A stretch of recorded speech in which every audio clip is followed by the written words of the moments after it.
Hello dear students, हम लोग आज जो है फिजिक्स का पोर्शन पढ़ने जा रहे हैं। और एक चीज़ यहाँ पे और कहना चाहूँगा कि एक जो सीरीज़ चलानी है वो यहाँ से स्टार्ट की जा रही है कि आपको चैप्टर 1 से लेके और आखिरी तक में जो है जितने भी ऐसे टॉपिक्स हैं जो कि मोस्ट इम्पॉर्टेंट हैं एग्जामिनेशन के पॉइंट ऑफ व्यू से, वो सारे टॉपिक जो हैं वो एक सीरीज़ में पढ़ाए जा रहे हैं ताकि कम से कम लेक्चर पढ़ के भी जो है आप ज़्यादा से ज़्यादा गेन कर सकें। ठीक है, तो आप कम से कम लेक्चर में भी क्या कर सकते हैं, कम से कम अच्छे मेन टॉपिक्स को पढ़ के और आप क्या कर सकते हैं, एग्जामिनेशन में अच्छा नंबर पा सकते हैं। ठीक है, इस सीरीज़ में जो है आपका जो सबसे पहला टॉपिक जो है वो स्टार्टिंग से अगर देखा जाए तो आपका आता है इंटरफेरेंस इन लाइट, यानी कहें इंटरफेरेंस ऑफ लाइट, यानी कि प्रकाश का व्यतिकरण। ठीक है, आइए जानते हैं कि प्रकाश का व्यतिकरण, यहाँ पे जैसे टॉपिक लिखा हुआ है इंटरफेरेंस ऑफ लाइट, प्रकाश का व्यतिकरण।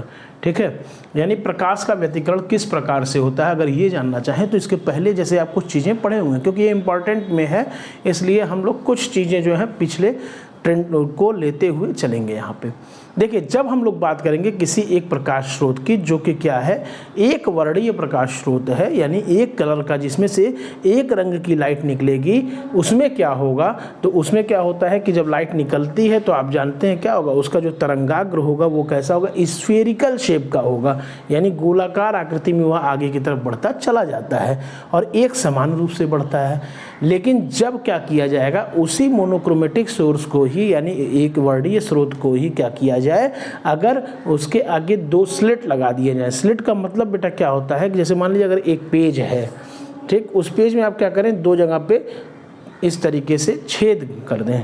ठीक है, अब क्या हो कि उस पेज के अलावा किनारे से कहीं से लाइट जो पास ना करे, सिर्फ उस छेद से पास करे।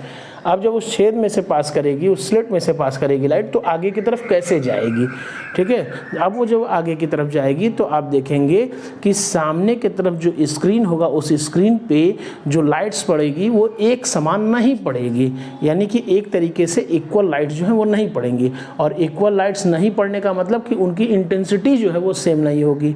जब उसकी इंटेंसिटी बेटा सेम नहीं होगी तो उस कंडीशन में क्या होगा, एक पैटर्न क्रिएट हो जाता है। और जो पैटर्न क्रिएट होता है वो कैसा होता है, कहीं पर जो है लाइट ज़्यादा रहेगी कुछ हिस्सों तक, फिर उसके ऊपर और नीचे क्या होगा, लाइट कम हो जाएगी, बिल्कुल कुछ डार्कनेस टाइप का आ जाएगा, फिर डार्कनेस के बाद फिर से ब्राइटनेस देखने को मिलेगा।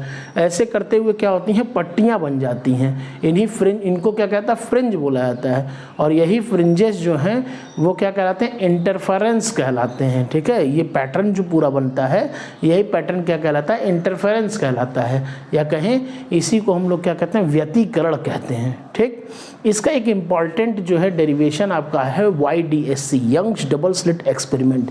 इसके बाद बेटा जो है उसको भी मैं डालूंगा इस सीरीज़ में, क्योंकि one of the important subject है। और जब भी ये टॉपिक आता है तो 5 नंबर में आता है, इसलिए आप इसको उस हिसाब से तैयार करें। कॉपी लीजिए, पेन लीजिए, बैठिए बेटा।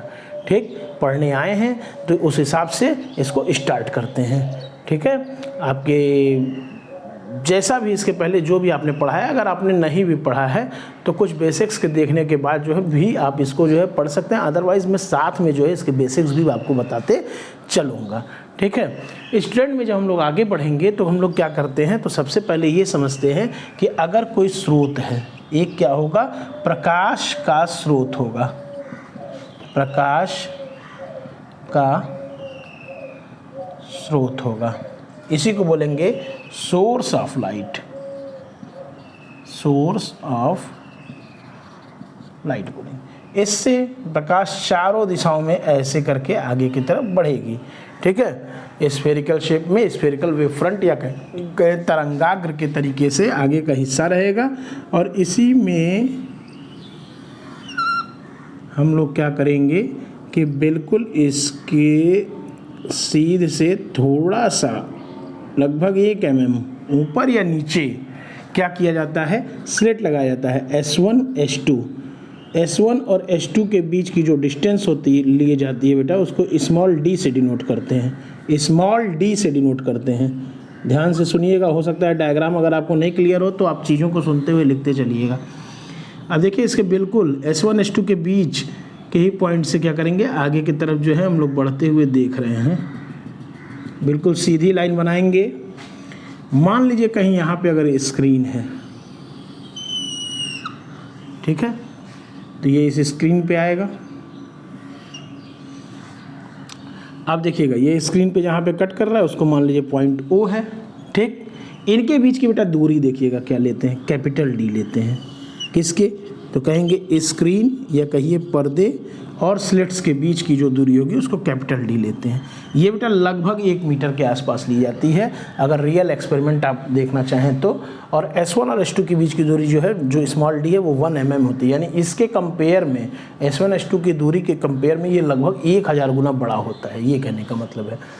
अब इसमें अगर हम लोग बात करें कि किसी एक पॉइंट P पर, मान लीजिए कोई भी एक पॉइंट, ऊपर नीचे कहीं भी ले सकते हैं आप, किसी एक पॉइंट P पर अगर आप देख रहे हो तो आप ये देखेंगे कि ये S1 से आने वाली लाइट इस तरीके से, S2 से आने वाली लाइट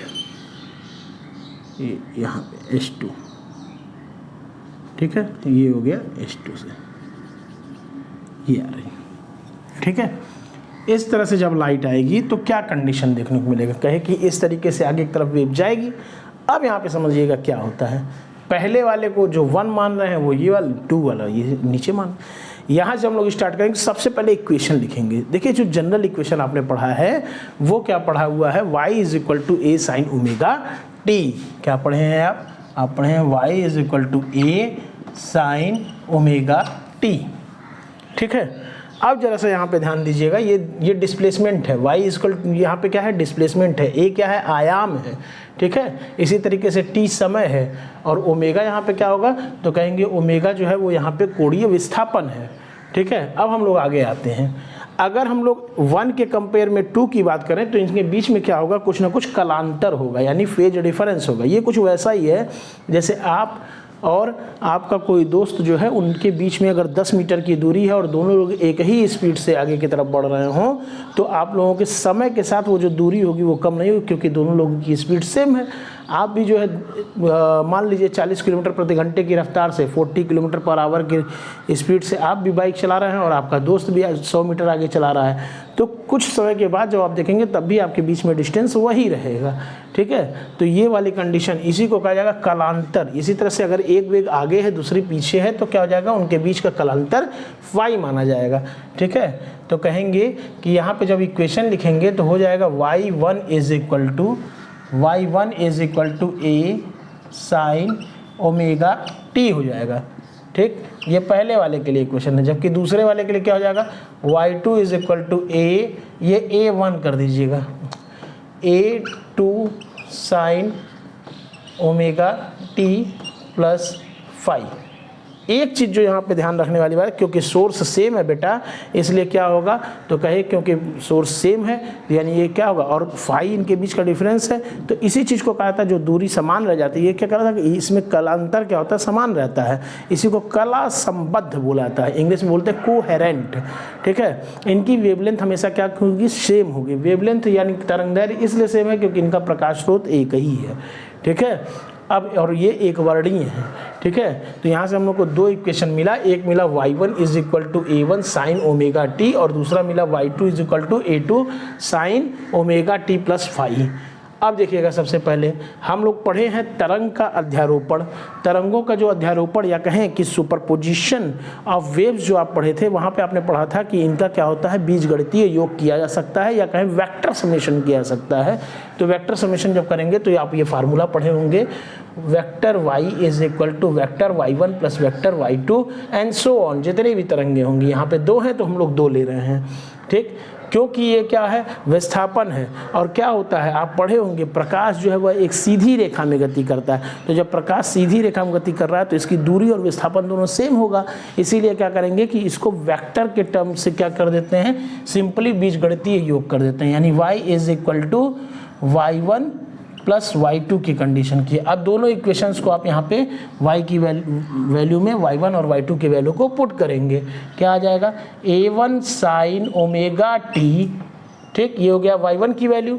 y2 की वैल्यू बेटा क्या है, यहाँ देखिएगा, a2 sin omega t + phi हो जाएगा, ठीक है, ये निकल के आएगा। अब देखिएगा sin a + b, sin a + b का फार्मूला क्या होता है बेटा, नोट कर लीजिएगा अगर नहीं आपको आता है। sin a + b का फार्मूला होता है sin a cos b cos a sin b, ठीक है, sine A cos B plus cos A sine B, इसको आप नोट कर लीजिएगा अगर कहीं पर भी अगर आपको याद नहीं है तो।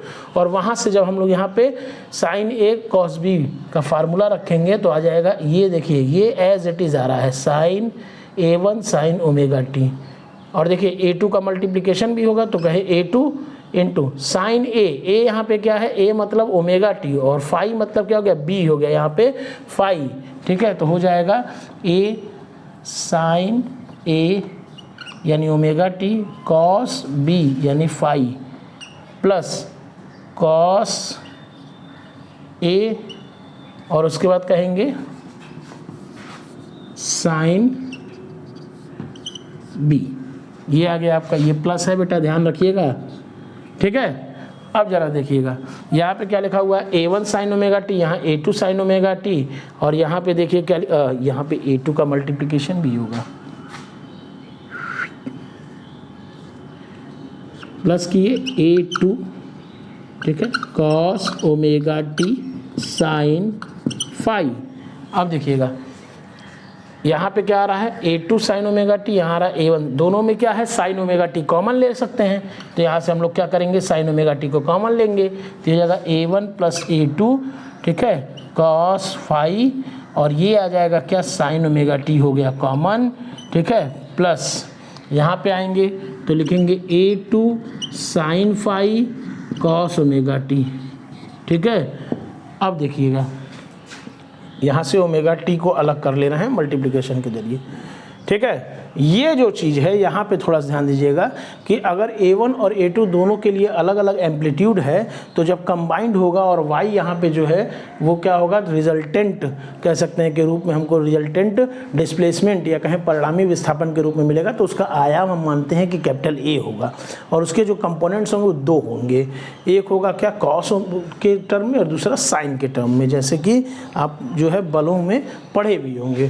तो वहाँ से जब आप पढ़ेंगे तो यहाँ पर ध्यान दीजिए, माना जाता है या let A1 plus A2 cos phi is equal to A cos theta, और हो जाएगा A2 sine phi is equal to A sine theta. इसको आप मान लीजिए यहाँ पे ये है आपका इक्वेशन नंबर 1, ये हो गया इक्वेशन नंबर 2, लिखते रहिएगा बेटा आप लोग भी, ये हो गया इक्वेशन नंबर 3, लिख के पढ़ेंगे तो ज़्यादा अच्छा रहेगा, ठीक है। इस तरह से आपने क्या किया, इक्वेशन नंबर 1, इक्वेशन नंबर 2 और इक्वेशन नंबर 3 यहाँ पे आपने जो है वो लिख दिया है, ठीक है।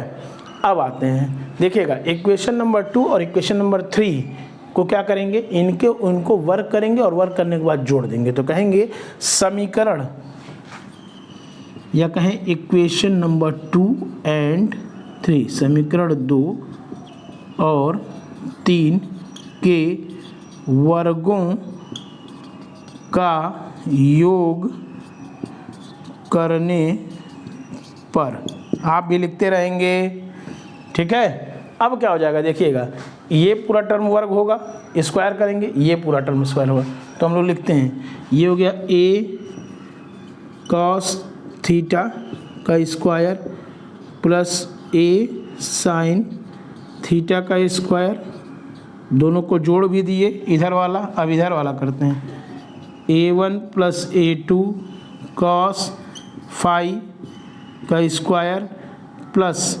A2 साइन फाई का स्क्वायर। क्या हो जाएगा देखिएगा, A square cos square theta plus A square sine square theta, ये आया इज इक्वल टू, यहाँ देखिएगा A1 है A के तरीके से, A2 है बेटा A2 कॉस फाई है B के तरीके से, तो क्या हो जाएगा A1 प्लस A2 यानी ये क्या है, एक तरीके से लिखा हुआ है A plus B whole square, ठीक। अब जब ये लिखा हुआ है A plus B whole square तो क्या हो जाएगा A square plus B square plus 2AB यानी कि हो गया a1 square plus a2 square cos square phi plus 2a1 a2 cos phi. यहाँ पे देखिएगा ये टर्म कैसे आएगा, a2 square sine square phi. अब जरा ध्यान से देखिएगा, यहाँ पे आप साइन स्क्वायर ए स्क्वायर को कॉमन लेंगे तो हो जाएगा cos square theta plus sine square theta. जैसे ही बेटा ये होगा आप क्या करेंगे, ए स्क्वायर किए, ये हो गया बेटा क्या कॉस स्क्वायर थीटा प्लस ये हो गया साइन स्क्वायर थीटा, ठीक है, इज इक्वल टू, यहाँ पे आप ध्यान दीजिएगा a2 square cos square phi a2 square sine square phi है, ठीक। तो a2 स्क्वायर को आप कॉमन ले लीजिएगा यहाँ पे। जैसे आप कॉमन लेंगे क्या आएगा, कहे ये हो गया a2 स्क्वायर और यहाँ पे कॉमन लिए हैं a2 स्क्वायर को, तो ये हो गया कॉस स्क्वायर फाई और इस वाले टर्म से a2 स्क्वायर को कॉमन लिए तो ये गया प्लस साइन स्क्वायर फाई। समझ रहे हैं, ठीक है। इसको कॉमन प्लस क्या हो जाएगा, तो कहेंगे 2a1 a2 कॉस फाई। क्या ये पूरा टर्म 1 नहीं होगा, cos square phi plus sine square phi 1 हो जाएगा। इसी तरह cos square theta plus sine square theta 1 हो जाएगा, ठीक। अब अगला स्टेप क्या आएगा, देखिएगा ए स्क्वायर क्या निकल के आया, ए यहाँ पे लिख रहे हैं A square is equal to a1 square plus a2 square. ये पूरा टर्म 1 हो गया, ये पूरा टर्म 1 हो गया, ये भी पूरा टर्म क्या हो गया 1 हो गया, ठीक। अब मल्टीप्लाई होगा तो 1 ही रहेगा। अब यहाँ पे क्या हो जाएगा, तो कहे a1 a2 कॉस फाई। ये आपको ए स्क्वायर की बेटा वैल्यू मिली हुई है। ए की वैल्यू के लिए क्या करेंगे, अंडर रूट कर देंगे, तो हो गया a is equal to under root a1 square plus a2 square plus 2a1 a2 cos phi.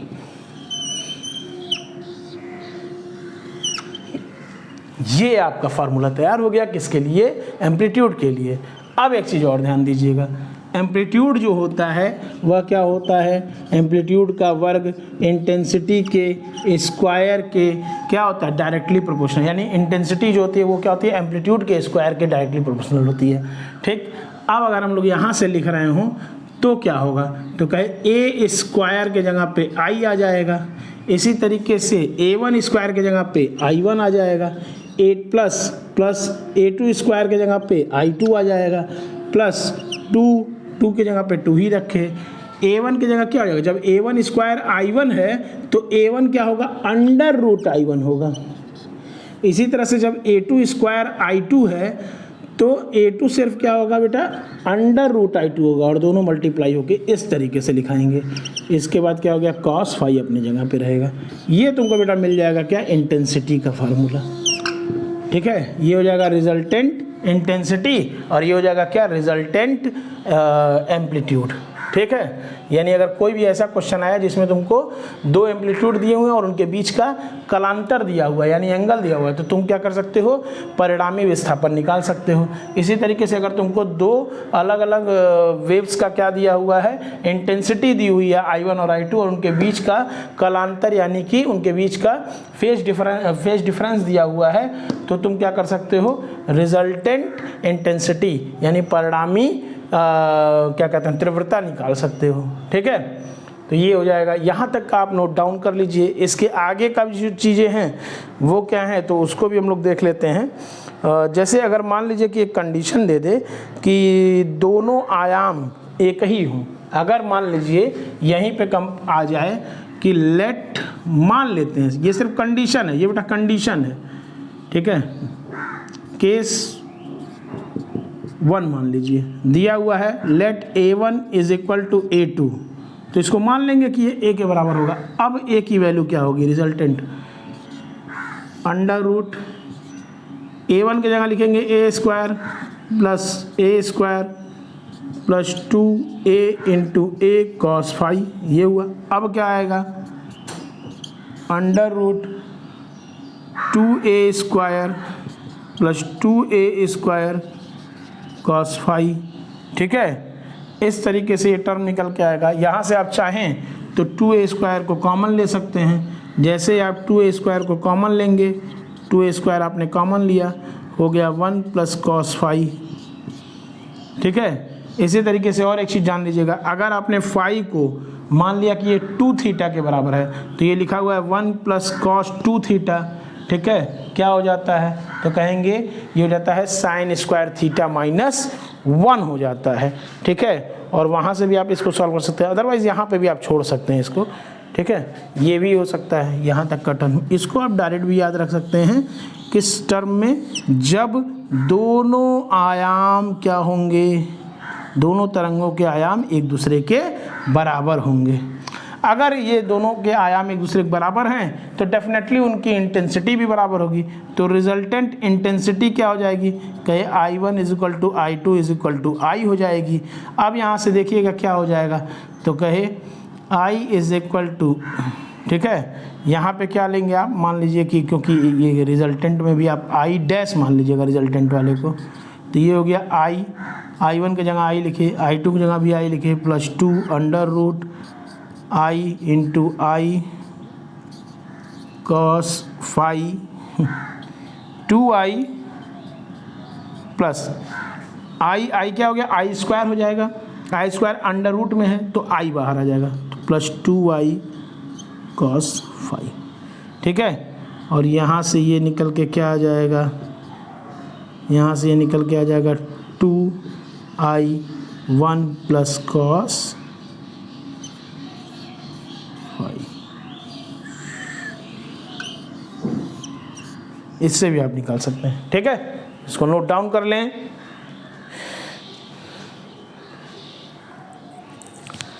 इस पूरे पोर्शन को आप यहाँ पे डाउनलोड कर लीजिए, इसके बाद यहाँ तक के पोर्शन को आप नोट कर लें। और इसके बाद एक चीज़ और ध्यान दीजिएगा कि अभी आप यहाँ से जानेंगे कि कब जो है व्यतिकरण जो है वो क्या होता है, ब्राइटनेस की कंडीशन आती है, और जब आती है तो वहाँ पे क्या क्या टर्म आएगा, और कब जो है डार्कनेस की कंडीशन, ठीक है। जो ब्राइटनेस की कंडीशन होती है यानी जो कंस्ट्रक्टिव इंटरफेरेंस होता है वह बेसिकली बेटा दो प्रकार का होता है। एक होता है संपोषी व्यतिकरण या और जिसको हम लोग कहते हैं इंग्लिश में कंस्ट्रक्टिव इंटरफेरेंस, और दूसरा होता है बेटा विनाशी व्यतिकरण जिसको हम लोग कहते हैं डिस्ट्रक्टिव इंटरफेरेंस, ठीक। तो आगे जानेंगे कि इन्हीं कंडीशन के आगे यहाँ तक के पोर्शन के बाद हम लोग ये देखेंगे कि किस तरीके से जो है संपोषी व्यतिकरण की क्या क्या कंडीशन होती है और दूसरा विनाशी। बहुत इंपॉर्टेंट है बेटा, तो इसलिए इस लेक्चर के बाद उस लेक्चर को देखना बिल्कुल मिस ना करें, ठीक है। और यहाँ तक के पोर्शन को नोट करें, और अगर आपको ये वीडियो अच्छा लग रहा है, समझ में आ रही हैं चीज़ें, तो आप जो है इसको आगे शेयर भी कर सकते हैं। और अगर चाहें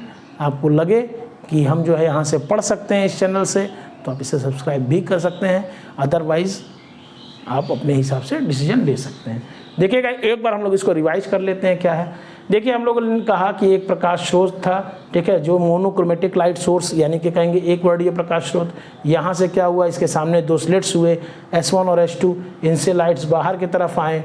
जब ये फैले तो सामने की तरफ पैटर्न था, पैटर्न पे क्या देखा गया, तो क्या पैटर्न पे किसी एक बिंदु P पर हम लोग ले रहे हैं जो कि इसके मिड पॉइंट से कुछ ऊपर की तरफ है, ठीक है, यहाँ पे ऐसे आके मिल रही है। क्या क्या कंडीशन हुई होगी, कहे जो S1 से निकल रहे उसको अगर 1 माना जाए, S2 से निकलने वाले को अगर 2 माना जाए तो क्या होगा, तो कहे यहाँ से जो जनरल इक्वेशन होता है y equal to a sine omega t, और अगर दोनों के बीच का कलांतर फाई हो, ठीक है, या कहें फेज डिफरेंस फाई हो, तो दोनों इक्वेशन क्या बनेगा, बनेगा a1 is equal to a sine omega t, जबकि a2 में प्लस फाई हो जाएगा क्योंकि कलांतर है, ठीक है।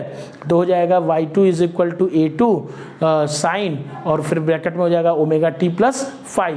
यहाँ ये हो जाएगा आपका क्या, दोनों इक्वेशंस हो जाएंगे। फिर हम लोग आएंगे प्रिंसिपल ऑफ सुपरपोजिशन यानी कि अध्यारोपण के सिद्धांत से, चाहे तो यहीं पे लिख सकते हैं तरंगों के अध्यारोपण के सिद्धांत से, अध्यारोपण के सिद्धांत से, ठीक है, प्रिंसिपल ऑफ सुपरपोजिशन, सुपरपोजिशन एक, तो कहेंगे according to principle of superposition क्या हो जाएगा, vector y is equal to vector y1 plus vector y2, ठीक है, क्योंकि ये क्या है, तरंग हमेशा सीधी रेखा में चलती है, तो सीधी रेखा में चलेगी तो जितनी दूरी उतना ही विस्थापन, ठीक है। तो कहे y equal to y1 plus y2 कर दिए, वेक्टर लगाया नहीं, ठीक है। अब यहाँ पे आ जाइएगा term y is equal to क्या हो जाएगा, तो कहे y इज इक्वल टू हो जाएगा, दोनों इक्वेशंस को हम लोग क्या करेंगे, y1 की वैल्यू यहाँ पे रखे, y2 की वैल्यू यहाँ रखे, तो निकल के आया y is equal to a1 sine omega t plus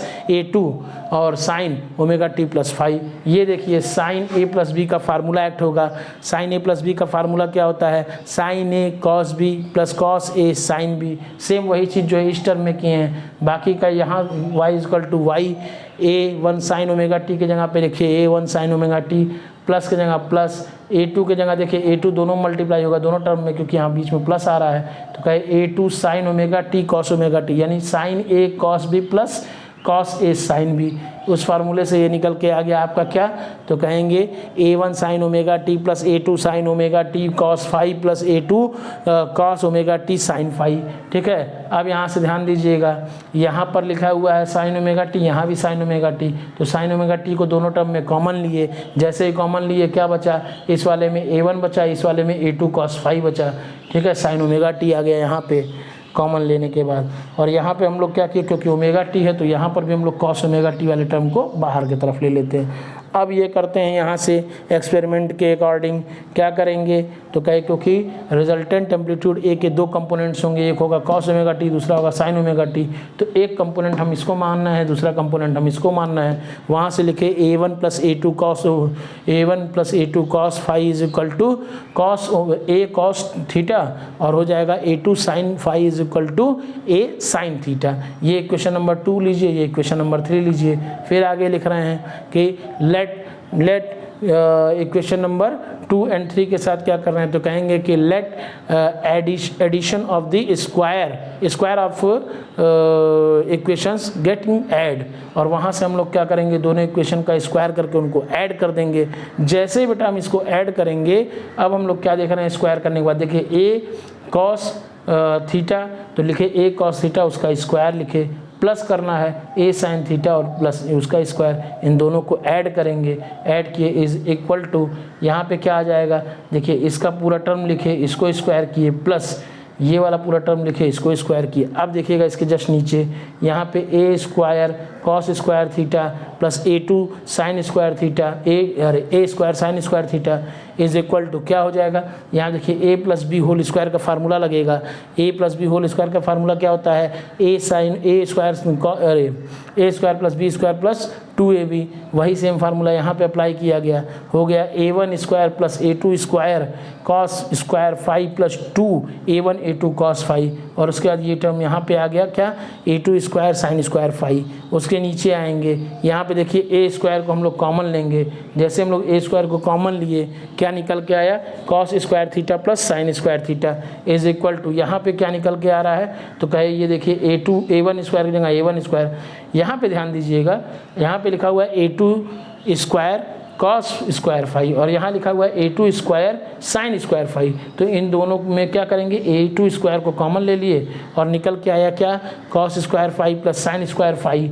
ठीक है, प्लस और ये पूरा टर्म जो है एज इट इज़ लिख दिए। अब देखिए ये जो पूरा टर्म होगा वो क्या है, एक तरीके से फार्मूला आप पढ़े हुए थे, sine square theta plus cos square theta is equal to 1। Same वही फार्मूला जो है आप यहाँ पर भी पढ़ेंगे और वही चीज़ अप्लाई करेंगे, तो यहाँ पर भी 1 हो जाएगा और ये भी टर्म पूरा 1 हो जाएगा।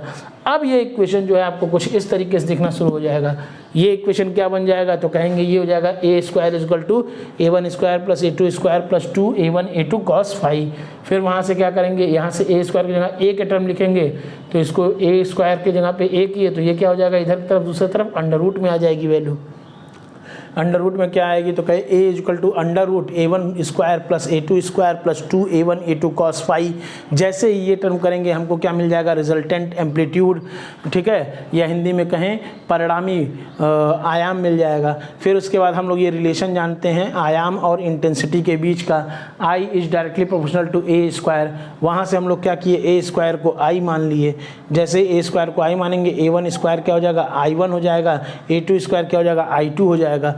जब A1 स्क्वायर जो है वो क्या है, I1 है, तो A1 क्या होगा, अंडर रूट I1 होगा। इसी तरह से जब A2 स्क्वायर जो है वो क्या है, I2 है, तो क्या हो जाएगा, A2 क्या होगा, तो कहेंगे A2 हो जाएगा यहाँ पे अंडर रूट I2। सेम वही चीज़ जो है यहाँ पे किया गया है। और अब जो फार्मूला निकल के आया इंटेंसिटी का, वो क्या निकल के आया, तो कहेंगे I is equal to I1 plus I2 plus 2 under root I1 I2, सिर्फ अंडर रूट I1 I2 होगा, यानी I1 और I2 ही सिर्फ यहाँ पे अंडर रूट में है और बाकी के टर्म क्या हैं, अलग अलग, यानी कि अंडर रूट से बाहर हैं, तो कहे कॉस फाई हो जाएगा। ये आपको दोनों फार्मूले मिल गए। यहाँ पे एक केस है, केस ये है कि मान लीजिए कि अगर दोनों जो वेव्स हैं उनके क्या हों, कि जो आयाम है वो एक दूसरे के समान हो। जैसे ही एक दूसरे के समान होंगे A1 A2 की वैल्यू सेम हो जाएगी, A हो जाएगी। तो हम लोग इस इक्वेशन में क्या किए, A1 और A2 के जगह पे A रख दिए। जैसे ये किया गया, क्या निकल के आया, तो कहेंगे कि यहाँ से जब इसको सॉल्व किया गया, देखिए A² हो जाएगा, ये भी A² हो गया। ऐसे करते हुए क्या हो गया, दोनों को ऐड कर दिए, A² + A², 2A², यहाँ A × A² हो गया। अब देखिए यहाँ पे है 2A², जबकि यहाँ पे cos phi के साथ है, तो 2A² दोनों में है, तो कॉमन ले लिए, 1 + cos phi हो गया। यहाँ से आप चाहें तो A को बाहर भी ले सकते हैं, ठीक है।